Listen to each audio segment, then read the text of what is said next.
আমি প্ৰকল্পৰ কাম হাতত লৈছিলোঁ তাক পৰ্যবেক্ষণ কৰাৰ বাবে আজি মই শিৱসাগৰলৈ আহিছিলোঁ।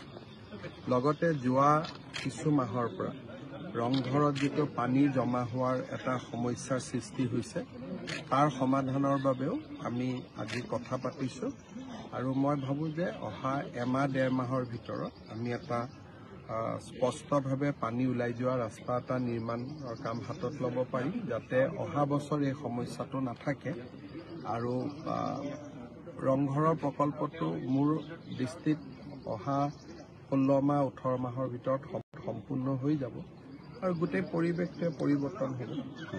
তলাতল ঘৰৰ প্ৰজেক্টটোৰ কথা কোৱা হৈছিল। তলাতল ঘৰৰো প্ৰজেক্ট এটাৰ কথা আমি চিন্তা কৰি আছোঁ, কিন্তু অলপ সময় লাগিব।